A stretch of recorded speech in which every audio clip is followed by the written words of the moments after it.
From inside a federal prison cell, the woman who orchestrated one of the most sophisticated human operations in modern history is finally talking. And what she's allegedly revealing about Ellen DeGeneres is sending shockwaves through Hollywood. She is a monster. She's worse than Epstein. She did things even worse than Epstein did. She was vicious, she was evil, and she was a woman. That's Ghislaine Maxwell from deposition testimony describing someone close to her operation. But who is she really talking about? The public thinks they know Ellen DeGeneres, the kind, funny, wholesome queen who told everyone to be kind. But behind palace walls, a different story is emerging. One where Ellen wasn't just a celebrity beneficiary of Epstein's network, she was allegedly part of the machinery, part of the system that lured, manipulated, and silenced victims. I have this crazy idea that I will order pizza, and so if I do, I don't want it to go to waste. Who will eat pizza if I...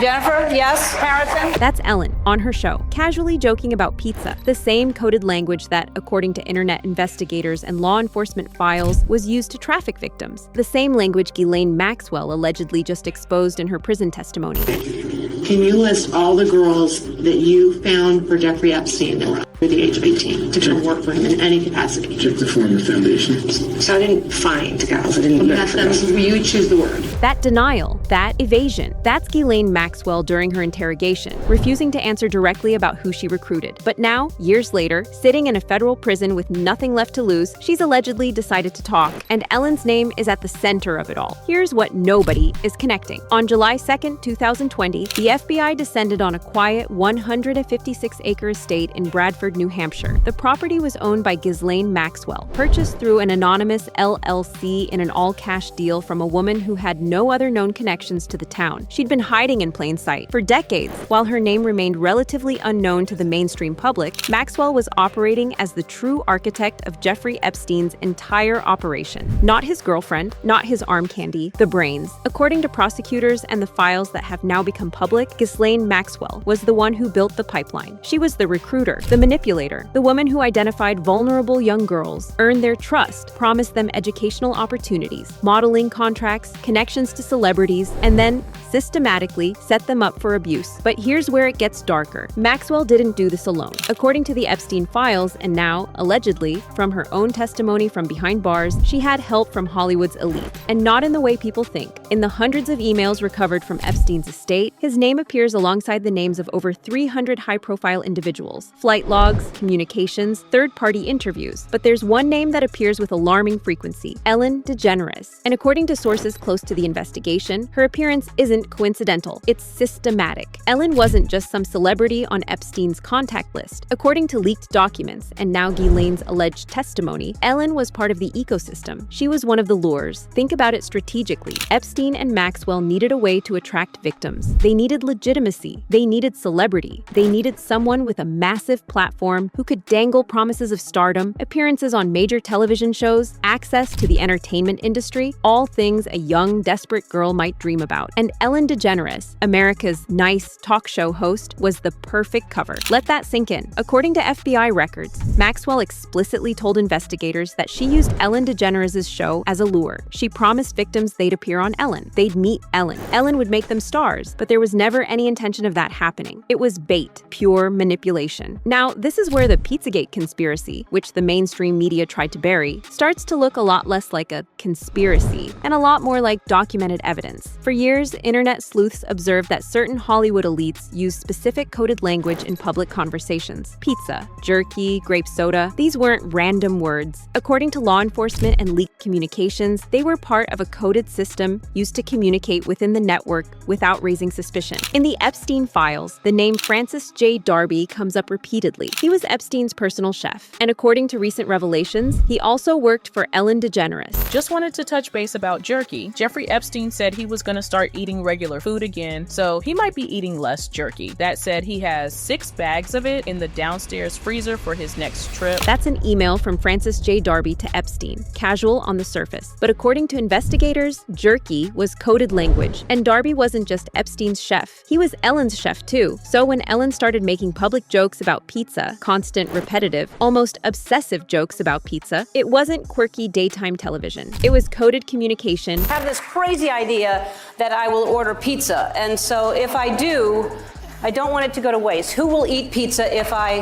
Jennifer, yes? Harrison? And then there was the Oscars moment. Ellen walked through the Academy Awards ceremony in 2016, handing out pizza to celebrities. At the time, it was seen as cute and spontaneous. Ellen being quirky, Ellen being funny, but when you go back and watch that footage frame by frame, when you understand the coded language, it becomes something very different. Julia wants cheese. Who's your favorite movie star? They're here. Well, who do you want to talk to? She's walking through the crowd, distributing pizza to celebrities, all caught on camera, all broadcast to millions of people. But according to sources and internet investigators, it wasn't entertainment. It was a coded ritual, a signal to others in the network, a public display of membership. And then there's the set design. Ellen's talk show set, the backdrop, the layout, the aesthetic choices, matches the architectural design of Jeffrey Epstein's private island with an almost impossible level of precision. The light blue and white stripes, the palm trees, the soft furnishings, the couches arranged in specific patterns, the windows, the general feel. According to sources, these aren't coincidences. They're intentional recreations. Ellen DeGeneres' stage set is exactly the same as on Epstein Island, with all the couches, the same colour, the same soft furnishings, palm trees, window, everything to the T. When you visit a place repeatedly, you internalize its aesthetic, you absorb its design. And if Ellen spent time on Epstein's Island, which Ghislaine Maxwell is allegedly now confirming, she would have absorbed those design elements. She would have recreated them on her show's set, not because she forgot where they came from, but because she wanted to recreate the feeling, the atmosphere, the coded message to those who would recognize it. But here's what makes this story even more sinister than surface-level celebrity gossip. It's not just about recruitment and coded language. It's about what happened to people who got in the way. According to multiple sources, Epstein and Maxwell didn't just abuse victims, they systematically silenced them. People who threatened to expose the network mysteriously disappeared or died under suspicious circumstances. Anne Heche was Ellen DeGeneres' ex-girlfriend. She was also an actress with a platform and a voice. And in the months before her death, she was preparing to release a documentary that would allegedly expose Ellen DeGeneres' dark side and her connections to Epstein's network. Then, on August 5th, 2022, Anne Heche crashed her car into a house. Severe burns, pulmonary injury, critical condition. Actress Anne Heche remains in a coma after that fiery car crash. Her condition is far worse than originally believed. Oh my gosh. According to her spokesperson, she's in critical condition and on a ventilator. Her burns will require surgical intervention, and she has significant pulmonary injury. Anne Heche died from those injuries. The documentary never came out. The exposure never happened. Then there's Stephen Twitch Boss. Twitch was Ellen's longtime DJ and producer. He appeared on her show hundreds of times. He was part of her inner circle. And according to sources close to the situation, he was also preparing to speak out about what he witnessed behind the scenes, what he knew about Ellen's behavior, what he understood about her connections.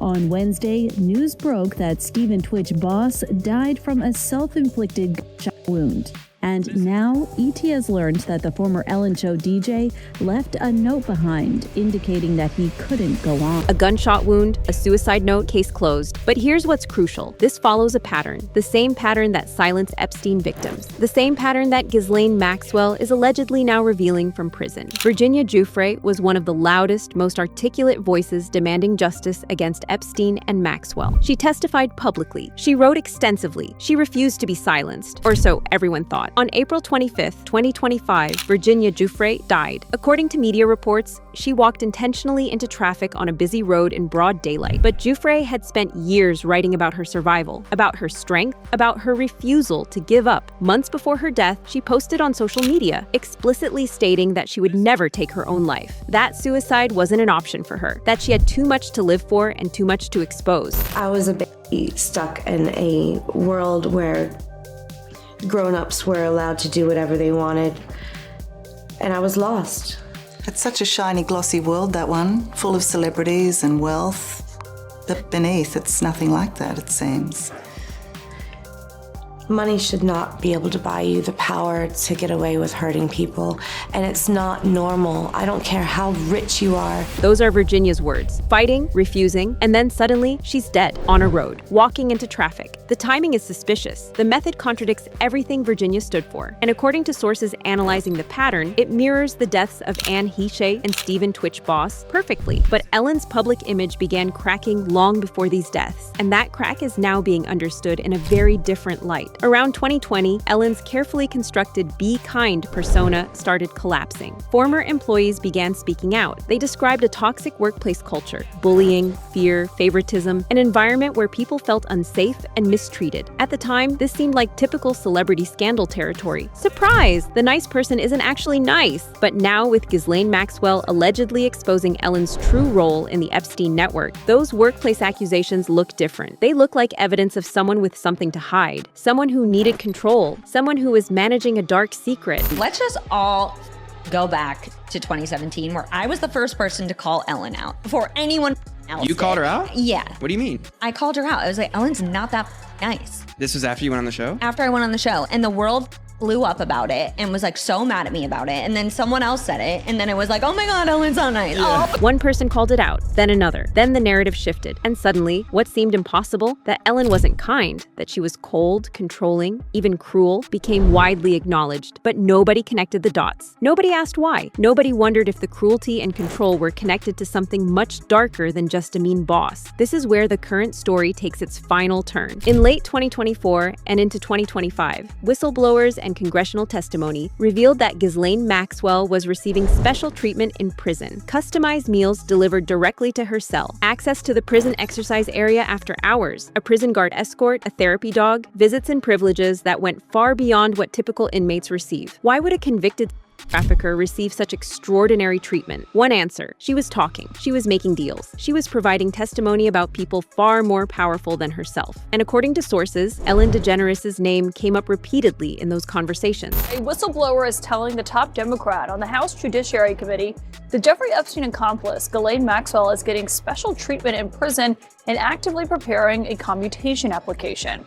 In a letter from Congressman Jamie Raskin addressed directly to President Trump, Raskin says the whistleblower at Maxwell's new prison camp alleges that her extraordinary treatment includes customized meals delivered directly to her, visits to the prison exercise area after hours with a prison guard escort, customized meals, special access, therapy dogs. These aren't things you give to someone unless you're getting something valuable in return. And what Ghislaine is allegedly providing is testimony. Detailed, documented testimony about Ellen DeGeneres, about her involvement in the network, about how they used her celebrity to lure victims, about how they silenced people who threatened exposure. There's one more piece to this puzzle that ties everything together in a deeply disturbing way. In a bizarre interview between Ellen DeGeneres and Sandra Bullock, the two celebrities discussed a procedure called microblading and the use of something called adrenochrome to maintain youthful appearance. The conversation is cryptic and uncomfortable, filled with nervous laughter and deflection. Sandra Bullock describes the procedure in detail, something about extracts from young people's skin, foreskin specifically, being used in the treatment. Ellen reacts with visible discomfort. Well, it's this way in which one forces through microneedling. It's like a little roller with these, some of you, I think many of you know it, and it pushes through the skin and ruptures the collagen and then boosts it. You look like a burn victim for a day, but then it pushes the What are you pushing into the skin, Sandra? Carrie? What are you pushing into the skin? Well, you push in whatever the facialist would like to insert into your pores. But what is it? It is an extraction from a piece of skin that came from a young person far, far away, and they somehow figured out how to extract. It's foreskin from a Korean. This conversation is chilling when you understand the context, when you know that Epstein and Maxwell were involved in harvesting and trafficking human flesh. When you understand that coded language, pizza, jerky, adrenochrome, was used to discuss these practices within the elite circle. And Ellen, she's right there, listening, part of the circle, visible discomfort masking deeper involvement. So where does this leave us now? Ghislaine Maxwell sits in federal prison, allegedly providing testimony that implicates implicates Ellen DeGeneres in a network far more sinister than the public has been allowed to understand. Ellen DeGeneres' career has collapsed. Her talk show ended. Her public image is in ruins. Projects have been abandoned. Sponsorships have dried up. She's faded from public view. Is this collapse connected to the allegations, to Ghislaine's testimony, to the potential exposure of her involvement? According to sources close to the investigation, yes. But the story doesn't end with Ellen's career collapse. It ends with a question. If Ellen DeGeneres was connected to Epstein and Maxwell's network, how many others in Hollywood were involved? How many celebrities used coded language on camera? How many participated in the system? How many benefited from the silence? The Epstein files supposedly contain over 300 names of high-profile individuals connected to the operation, but we've only heard about a few. We've only seen the tip of the iceberg, and according to sources, Ghislaine Maxwell is still talking from prison, still revealing, still exposing the web of connections that reaches into the highest levels of entertainment, politics, and high society. The story of Ellen DeGeneres isn't a story about a mean boss. It's not a story about a toxic workplace. It's not even a story that began and ended with her career decline. It's a story about a system, a sophisticated network designed to lure, manipulate, traffic, and silence vulnerable people. A system that operated for decades with almost complete impunity. A system that required complicity from celebrities, from authority figures, from media gatekeepers. Ellen DeGeneres allegedly wasn't just someone who benefited from this system, she was part of its machinery. Her celebrity, her platform, her carefully constructed nice girl image. All of it was allegedly used as bait to lure victims into Epstein and Maxwell's web. And when people got close to exposing the truth, Anne Heche, Stephen Twitch Boss, Virginia Giuffre, they were silenced permanently. The question now isn't whether Ghislaine Maxwell is telling the truth. It's whether the people with power to act on that truth will actually do so. Or whether the system is too entrenched, too protected, too profitable to dismantle. And that, friends, is the real horror story. Ghislaine Maxwell allegedly revealed what Ellen DeGeneres and Epstein did to silence their victims. But the full extent of what she knows and who else is implicated may never see the light of day unless we demand it. Drop your thoughts in the comments, like, subscribe, and share this with anyone who needs to understand what actually happened behind the glittering facade of Hollywood. Because the truth is darker than the conspiracy theories. And it's allegedly coming out one testimony at a time. See you in the next one.